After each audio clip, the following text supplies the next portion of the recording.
మా ఇంటికైతే వచ్చానండి. నైట్ వచ్చా నేను ఖమ్మం నుండి, మళ్ళీ ఇక్కడికి వచ్చా పెంజరమడుగు. ఇవన్నీ ఇవన్నీ మా పూల చెట్లు చూడండి. ఇక్కడ పల్లెటూరులో ఓపెన్ ప్లేస్ ఉండడం వల్ల చెట్లు అయితే మంచిగా నేల మీద వస్తాయి. కంప కాకరకాయలు అంటారు ఇవి. భలేగా ఉంటాయి ఈ కాకరకాయలు కూర. చిన్నగా ఉంటాయి కాకరకాయలు. పూలైతే అసలు కనకాంబరాలు అయితే ఇక్కడైతే ఫంక్షన్లకి పెళ్ళిళ్ళకి అయితే కొనుక్కోని అవసరమే ఉండదు. పూలు అయితే ఫుల్గా ఉంటుంది. చెట్ల నిండా పూలు ఉన్నవి. కోసుకుంటాను నేను పువ్వులు. తులసి చెట్టు, రామ తులసి చెట్టు ఇవన్నీ.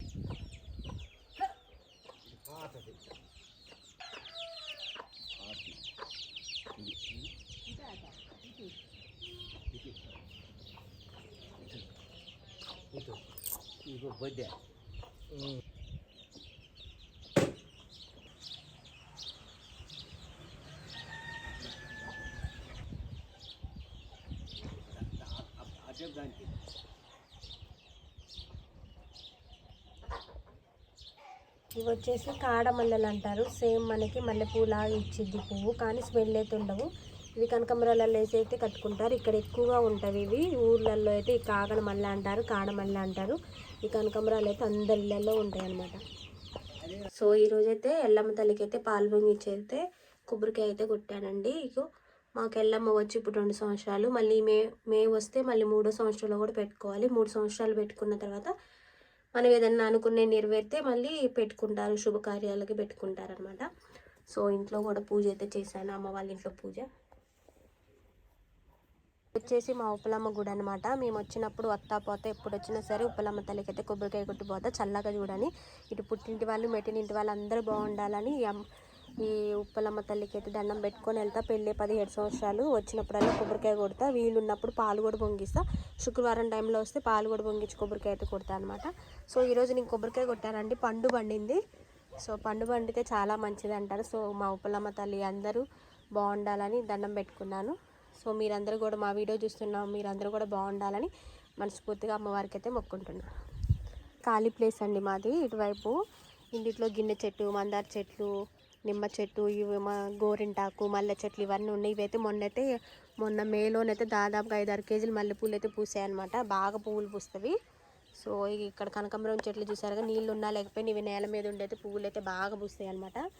అసలు ఫంక్షన్లకి ఇట్లా వెళ్ళాలంటే మనం ఇక్కడ ఊళ్ళల్లో ఉండే వాళ్ళు పూలు కొనుక్కోని అవసరం లేదండి. ఈ చెట్లకు పూస్తాయి కదా. ఈ బజార్ వాళ్ళందరూ మంచిగా ఉంటారు. ఎట్టు వెళ్ళినా సరే ఒకళ్ళు పూలు కోసుకొని పెట్టుకుంటారు, కట్టుకుంటారు. సో ఇదనమాట. అదైతే మా నాటుకోడి పుంజు. అంటే మా అమ్మ కోళ్ళని పెంచిద్ది, నాటుకోళ్ళు. ఇంకా పండగలప్పుడు వీళ్ళే కోసుకొని తింటారు. సో ఇదనమాట. మా గేదెలు ఇవేనండి. అది నింది, ఇంకోటి చెట్టు కింద ఉంది. 2 గేదెలు ఇన్నవి. పాలు మేము ఇక్కడ నుండే తెచ్చుకున్నాము. కోతులు వచ్చాయి, ఇటువైపు కూడా కోతులు వచ్చాయని మా అమ్మ తరుస్తుంది కోతుల కోసం. ఇది మా హౌస్ చూసారుగా. అంతకుముందు అయితే అటువైపు అన్ని చెట్లు ఉండేవి, అదంతా మొత్తం నీట్గా బాగా చేశారు. అటువైపు కోతులు అయితే అక్కడ ఉన్నాయండి, అదంతా బాగా చేసుకున్నారు. ఇదంతా ఇంతకుముందు మాకు ఇటువైపు బాగా ఇక్కడ సీతాఫలకాయ చెట్లు, ఇంకా గిన్నె చెట్లు, గోరింట చెట్లు ఇవన్నీ ఉండేవి. అదంతా మొత్తం నీట్గా బాగా చేశారు. పాములు వస్తున్నాయి అని చెప్పేసి ఇంటి చుట్టూ నీట్గా బాగా చేశారు. సో ఇదన్నమాట. పల్లెటూరు వాతావరణం చాలా అంటే చాలా ప్రశాంతంగా చాలా బాగుంటుంది. సో ఇదైతే మా నాయనమ్మ ఉన్నప్పుడు వేసిన చెట్టు అనమాట, సన్నజాజి చెట్టు. అప్పటి నుండి ఇది నిరంతరంగా పూలు పూస్తూనే ఉంటుందండి. ఎనీ టైం పూలు వస్తూనే ఉంటుంది. సో అప్పుడప్పుడు కొమ్మలు అయితే కోసేస్తూ ఉంటారు వర్షాకాలం, మళ్ళీ ఎగురు వస్తూ ఉంటాయి. చెట్టు నిండా పువ్వులు అయితే చూడండి ఎలా ఉన్నాయో. ఈవినింగ్ టైంలో వీటిని మొగ్గలు కోసుకొని కట్టుకుంటే బాగుంటుంది సన్నజాజి పూలు. సో మేము ఖమ్మంలో కూడా వేసామండి సన్నజాజి పూలు అయితే, అక్కడ కూడా బాగా పూస్తున్నాయి అన్నమాట. ఇది మా వేప చెట్టు. ఇదే మొన్న నేను గేదె, ఇక పాలు తీసుకెళ్తే వెళ్ళేటప్పుడు నేనైతే. ఇదన్నమాట పల్లెటూరు వాతావరణం. ఇంకా మా పొలంకి వెళ్ళి అయితే ఇప్పుడు కాకరకాయలు ఉంటాయి, తెచ్చుకోవాలి. అక్కడ కంప కాకరకాయలు అంటారు, అవి బాగుంటాయి. మా చెట్టు కాకరకాయలు అండి. ఇప్పుడు పొలంకి వెళ్ళి వెళ్తున్నాం ఆడైతే, అసలు అక్కడ బాగుంటాయి అన్నమాట. రోడ్డు పొడుగుతో అక్కడ కంప కాకరకాయలు ఉంటాయి. ఇవి ఇంతే ఉంటాయి, ఇక పెద్దగా అవి కాకరకాయ. ఈ కంప కాకరకాయలు అంటారు. కూర మాత్రం మస్తు టేస్ట్ ఉంటుంది. టమాటాలు వేసి వండుకోవచ్చు, ఉట్టిగా ఫ్రై చేసుకోవచ్చు. బాగుంటాయి కంప కాకరకాయలు. మా చెట్టుకే తినేయాలి. మేమైతే మా పొలం దగ్గరికి అయితే వెళ్తున్నాం అనమాట. మా నాన్న నేనైతే వెళ్తున్నాం కోను కోసుకురావడానికి. మా అమ్మ అయితే ఇంటి దగ్గర ఉంటుంది, అంటే బండి మీద ముగ్గురం పట్టమని. హాయ్ చెప్పు. బాయ్. మేమైతే మా పొలం దగ్గరికి వచ్చామండి. అదంతా చెరువు. మొన్న వర్షాలకైతే ఈ చెరువు మొత్తం ఫుల్గా నిండింది. సో మా నాన్న నేనైతే వచ్చామన్నమాట. ఇటువైపు ఇవన్నీ ఊరు చివర, అంటే వచ్చేటప్పుడు ఇటు ఊరు ముందు ఉంటుంది, ఊరు చివరన ఉంటుంది. ఇక్కడికైతే చెరువు ఉంది. సో పాలు పొంగిచ్చాము ఇంట్లో. మళ్ళీ ఇక్కడ మైసమ్మ తల్లి అంట వరి కోత కోసేటప్పుడు కోత పొలి లాగిస్తారనమాట. ఇంకా మా ఊరైతే కొయ్యలేదు. సో మా నాన్న నేనైతే వచ్చాము. ఇదంతా చెరువు అనమాట. అక్కడ తామర పువ్వులు ఉన్నాయి చూడండి వైట్గా. అటువైపు వెళ్ళి కోసుకోవచ్చు మనం. తామర పువ్వులు అంటామండి మేము. ఇక్కడైతే వాటర్ అయితే ఉన్నవి. సో మోదుగు చెట్టు అంటారు కదండి, చాలామందికి మీకు మోదుగు చెట్టు అంటే తెలియదు. వీటితోనైతే ఈ మోదుగాకులను తీసుకొచ్చి ఎండలో ఒక వారం రోజులు ఎండబెడతారు. మంచిగా ఎండబెట్టిన తర్వాత వాటిని ఈనె పుల్లలు అంటారు. ఈత చెట్టు పుల్లలతోని ఇస్త్రాకులు కుడతారు. అప్పట్లోనైతే నాయనమ్మలు అమ్మమ్మలు ఉన్నప్పుడు ప్లాస్టిక్ ఇస్త్రాకులు వాడుకోకుండా మనకి ఈ మోదుగాకులతోనే ఇస్త్రాకులు కుట్టి పెళ్ళిళ్ళకి ఫంక్షన్లకి ఇవే వాడేవాళ్ళు అనమాట. సో మా అమ్మ కూడా అప్పుడప్పుడు ఎండాకాలం టైంలోనైతే ఇక్కడికి వచ్చి ఆకులు తీసుకెళ్ళి ఎండబెట్టి మోదుగాకులతో ఇస్త్రాకులు కుట్టిద్ది. ఇటువైపు పొలాలు అయితే మిషన్తో కోసారు. ఇంకా మా పొలం అయితే కొయ్యలేదు. సో ఇదనమాట. ఇటువైపు అటువైపు ఇంకా పత్తి, అటు కొంచెం మిరపకాయ అవన్నీ నాటేశారు. అక్కడ వరి పొలాలు అయితే కోసారు. ఇదంతా పెద్ద చెరువు ఫుల్గా నిండిద్ది ఇటువైపు. మోదుగాకులు దొప్ప కుట్టాలి. కుట్టి దీన్ని తీసుకొచ్చి పొలంలోకి పోయి ఈ ఒడ్లు దోసుకొచ్చి ఈ వడ్లలో రక్తం బట్టి ఈ మైసం కాడ బట్టి తలకాయల్లో పెట్టి ఒక 5 గంటలు కోసి కోతపోలి కట్టాలి గుండ్రగా. అప్పుడు కోతపోలి అన్నట్టు ఆచారం పద్ధతి. ఊరి కోసే ముందు కానీ ఇప్పుడు ఎవరు పట్టించుకోవట్లే. అప్పుడు వెనక మా అమ్మ, మా నాన్న, మా తాతల తరల కానుంచి నేను పోనిట్లే ఈ పద్ధతి. ఖచ్చితంగా కోతపోలి పట్టాల మైసం కోతపోలి కోని రక్తం ఇల్లో బట్టి ఇట్లా అమ్మవారికి ఈడ కోని కోస్తే మంచిది, ఇంకా పంట బాగా పండిద్ది అని నమ్మకం. పంట మంచిగా పండిందంట. ఇదిగో మా నాయనమ్మ ఉన్నప్పుడైతే వరి కోత కోసినప్పుడు మాకు ఒక బుట్టెడు వడ్లు ఇచ్చేది, నాకు, మా చెల్లికి, మా తమ్ముడికి. మంచిగా ఉన్నాయా? బాగుంది పొలం కాడికి వెళ్దాం. ఇది మోదుగు చెట్టు ఆకులు, నీట్గా ఉన్న ఆకులు అయితే తీసుకెళ్ళి ఇస్త్రాకులు కుడతారు. ఈ పొలాలన్నీ కోసారండి, అన్నీ మిషన్తోనే కోస్తారు. గేదెలు ఉన్న వాళ్ళైతేనేమో మనుషులతో కోపిస్తారు వరిగడ్డి కోసమని. సో అన్నీ అయిపోయినాయి చుట్టుపక్కల, చూసారుగా మొత్తం అయిపోయినాయి. ఇక్కడ ఈ చెరువు నిండితే ఇక్కడ పంటలు అండి. సాగర్ కాలువ కింద అయితే 2 పంటలు పండుతాయి. ఇక్కడ చెరువులో నీళ్ళు ఉంటే మళ్ళీ రెండోసారి కూడా పంట అయితే వేస్తారు. ఆ చెరువు నీళ్ళు అటు నుండి వస్తాయి, తూములో నుండి. అటువేమో సుబాబులు వేశారు. ఇక మా పొలం అక్కడ ఉన్నది, ఇంకా అదైతే కొయ్యలేదు. అంత ముందు సంవత్సరం నాటేసేటప్పుడు ఒడ్లు జల్లేటప్పుడు వచ్చాం నేను, యోధా అన్నను. ఇగో పొలంలోకి వచ్చామండి. ఇదిగో ఇది దీన్నైతే అప్పట్లోనైతే మనుషులే కోసేవాళ్ళు వంగి. వాము పొద్దున్న నుండి సాయంత్రం వరకు వంగే కోసేవాళ్ళు. ఇప్పుడైతే అన్ని మిషన్లు వచ్చాయి కాబట్టి మిషన్లతో కోపిస్తున్నారు. కొందరేమో మనుషులతో కూడా కోపిస్తున్నారు. ఇదంతా ఇక కొయ్యాలి. ఇక రేపో ఎల్లుండో స్టార్ట్ చేస్తారండి కొయ్యటము. ఇది మా నాన్న పండించిండు. పొంగల్ కూడా అటుపోతేనే కోత పూలంట. ఇప్పుడైతే కోతపోలి ఈ ఆచారం ప్రకారం పాత పద్ధతులు ఒక 5 కర్రలు కోసి కట్టాలి. ఈశాన మూలలో కట్టాలా?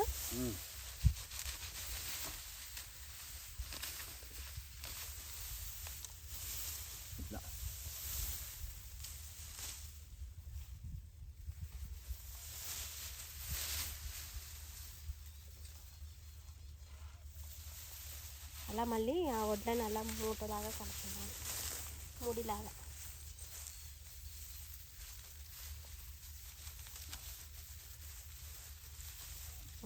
నిజంగా రైతులు ఎంత గ్రేటు.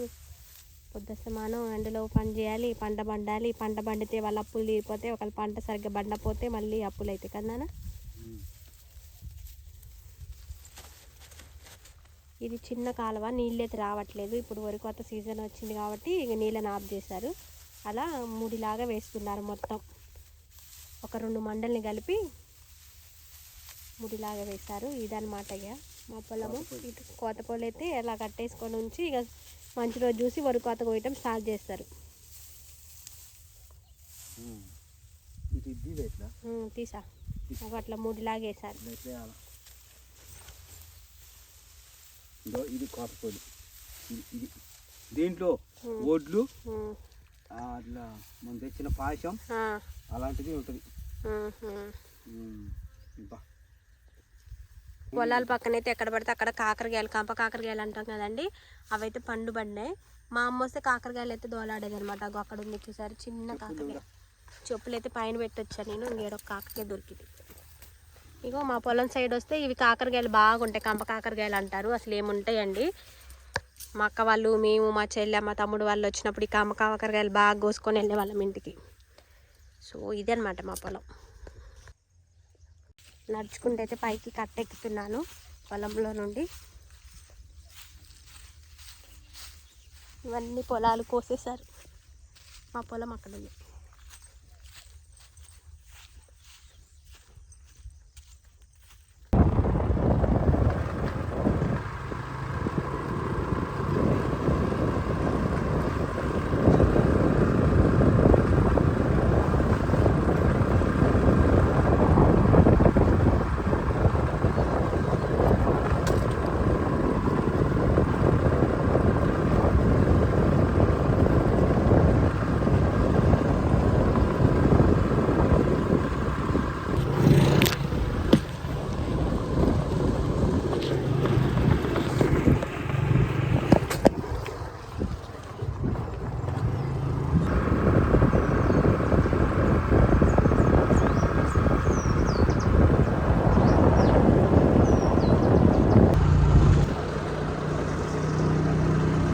నేనైతే ఈరోజైతే నాటుకోడి కూర అయితే చేస్తున్నాను, నాటుకోడి పులుసు.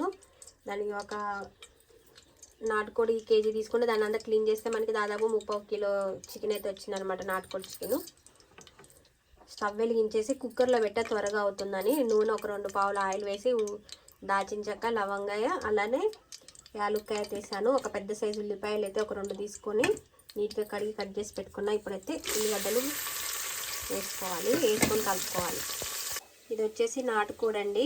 సో కట్ చేపించి నీట్గా క్లీన్ చేసి పెట్టేసుకున్నాము. కరెంట్ అయితే పోయిందండి, ఇది లైట్ అయితే వేసుకున్నా, ఫోన్ లైట్. ఇప్పుడైతే ఉల్లిగడ్డలు, పచ్చిమిరపకాయలు మగ్గాయి. ఒక 2 స్పూన్లు అయితే పసుపు అయితే వేసుకోవాలి, వేసుకొని కలుపుకోవాలి.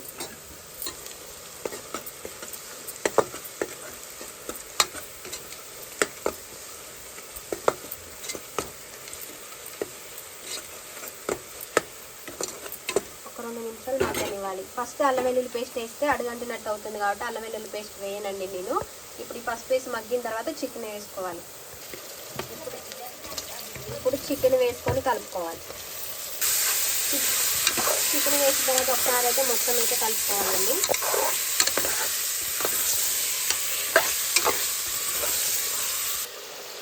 ఇప్పుడైతే చికెన్ వేసి కలుపుకున్నాం కదండి, మంచిగా ఆయిల్లో మగ్గింది. ఇప్పుడు అల్లం వెల్లుల్లి పేస్ట్ అయితే వేసుకోవాలి. ఒక 2 స్పూన్లు అల్లం వెల్లుల్లి పేస్ట్ వేసేసి కలుపుకోవాలండి.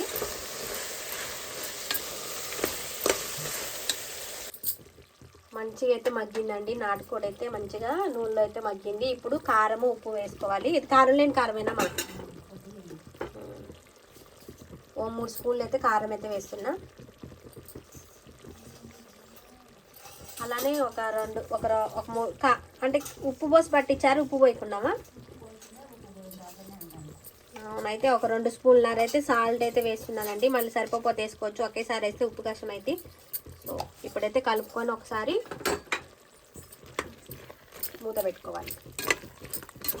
నాటుకోడి పులుసు వేస్తారు, నాటుకోడి ఇగురు కూర అంటారు. కొంతమందికి పులుసు ఇష్టం, కొంతమందికి పులుసు లేకుండా ఇలా గ్రేవీగా చిక్కగా వండుతారు. సో ఈరోజైతే మరీ నీళ్ళగా, మరీ పులుసుగా కాకుండా కొంచెం చిక్కగానే చేస్తానండి నేనైతే. సో ఇప్పుడైతే మొత్తం కలుపుకోవాలి. ఉప్పు కారం వేసామండి, నూనెలో మంచిగా అయితే మగ్గింది నాటుకోడి చికెన్ అయితే. ఇప్పుడు దీంట్లో 1 లీటర్ వరకు వాటర్ అయితే పోసేసుకొని కలుపుకొని మూత పెట్టుకొని ఒక 5 విజిల్స్కి అయితే మంచిగా ఉడికిపోతుంది. వాటర్ అయితే పోసుకున్నామండి. ఇప్పుడైతే ఒకసారి కలుపుకొని మూత పెట్టుకోవాలి. లాస్ట్కి మళ్ళీ కొంచెం ధనియాల పొడి, గరం మసాలా వేసుకుంటే సరిపోతుంది. మసాలా అయితే చేస్తున్నానండి. ధనియాలు ఎక్కువగా తీసుకుంటాను. చాలామంది ధనియాలతో పాటు కొన్ని బియ్యం కూడా వేసి మసాలా వేయించుతారు. అంటే ధనియాలు, దాచిన చెక్క, లవంగాయ, కొన్ని బియ్యం కూడా వేయించి నూరుతారు అనమాట. ఇప్పుడైతే ఫ్రెష్గా రోట్లో నూరుతున్నాము మసాలా. సో ఘాటు ఎక్కువగా తినమండి. సో అందుకని నేను లవంగాయలు యాలక్కాయలు చాలా తక్కువ, 2 లవంగాయలు 2 యాలక్కాయలు 2 దాల్చిన ముక్కలు వేసేసి ఒక కప్పుడైతే ధనియాలు అయితే వేయించుతున్నాను. కావాలంటే బియ్యం కూడా వేసి వేయించి ఎల్లిపాయ వేసి ధనియాల పొడి నూరుతారు రోట్లో, భలే స్మెల్ ఉంటుందండి. అప్పటికప్పుడు ధనియాల పొడి చేసుకొని కూరలు వండుకుంటే కూరలు కూడా రుచిగా బాగుంటుంది. సో ధనియాలు అయితే వేయిస్తున్నాను. ఇవి వచ్చి ఇక్కడ మా చెట్టుకు కాసాయి అనమాట టమాటాలు. ఇక్కడేమో జాంకాయలు, ఇక్కడ తోట ఉందండి, అక్కడ చెట్టు మీద పండ్లు చాలా ఫ్రెష్గా చాలా బాగున్నాయి జాంకాయలు.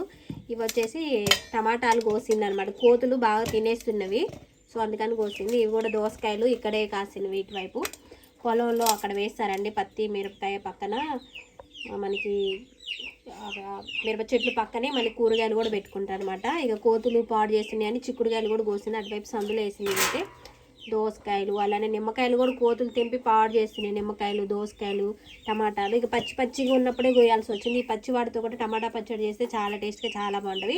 ఇందాకైతే కోతులు వచ్చినాయి అని చెప్పేసి చిక్కుడుకాయలు కూడా కోసేసాము. ఇక్కడ పైన ఉన్నదండి, బాత్రూమ్ పైన తీగ ఉంటుంది, మాకు రేకుల పైన తీగ ఉంది, అక్కడ ఇందాక కోతులు కోస్తున్నాయి అని చెప్పేసి కాయలన్నీ కోసాము. 1 కేజీ కాయలే తెల్లాయి అనమాట. గింజలు ఉన్నవి, కెమికల్స్ ఎటువంటి మందులు లేకుండా ఇంట్లో పండినవి అనమాట ఈ చిక్కుడుకాయలు. ఇవి వచ్చేసి మా చెట్టుయేనండి. నిమ్మకాయలన్నీ కోసి ఇలా పెట్టింది. యోదాకి నిమ్మకాయలు ఉండాలి ప్రతి దాంట్లో, సో కవర్లో అయితే వేసి పెట్టేసింది అనమాట. ఇవైతే టమాటాలు కూడా మనవి నాటివండి, ఎటువంటి కెమికల్స్ లేకోకుండా. అసలు ఈ దోసకాయ టమాటా ఇంట్లోనే కాపించాము, ఆర్గానిక్ టమాటాలు అనమాట. అసలు చాలా అంటే చాలా టేస్ట్ చాలా బాగుంటాయండి. పచ్చిమిరపకాయలతో వేసి టమాటా పచ్చడి చేస్తే 4-5 రోజులు ఉన్నా సరే పచ్చడి అనేది పాడవకుండా చాలా అంటే చాలా బాగుంటుంది. అట్టయితే మటన్ చికెన్ విజిల్ వచ్చింది అనమాట, విజిల్స్ గోల్ వస్తుంది. ఇదనమాట ఈరోజు. ఇగో ధనియాలు అయితే వేయించానండి, రోట్లో నూరుతుంది మా అమ్మ అయితే. అప్పటికప్పుడు చికెన్లో, మటన్లో, చేపల పులుసులో కూడా రోట్లో నూరి మసాలాలు వేసుకుంటే బాగుంటుంది కూర.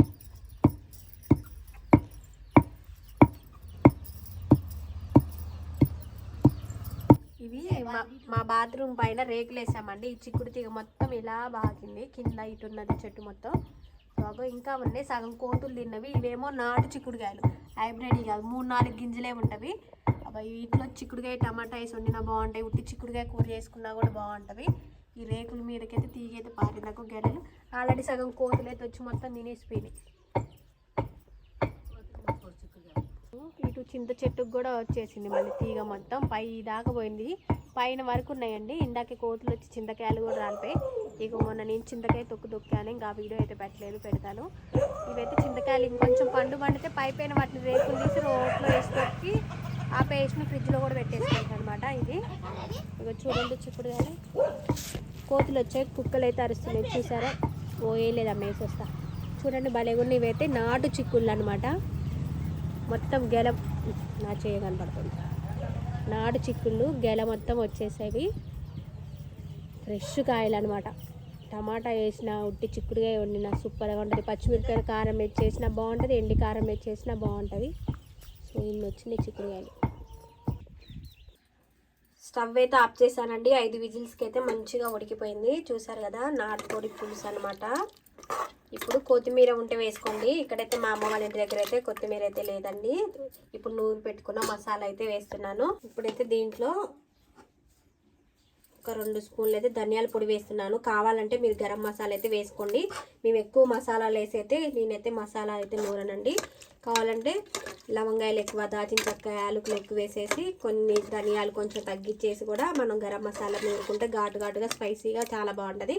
సో ఈరోజైతే ఇదనమాట. ఇక జస్ట్ పుదీనానే ఉంది, ఒక 2 ఆకులు ఇక్కడవి తీసుకొచ్చి వేసాను. ఒకసారి కలుపుకుంటే నాటుకోడి పులుసు అయితే అయిపోయింది. చూసారు కదా, ఈ విధంగా అయితే నాటుకోడి పులుసు అయితే నేనైతే చేశాను.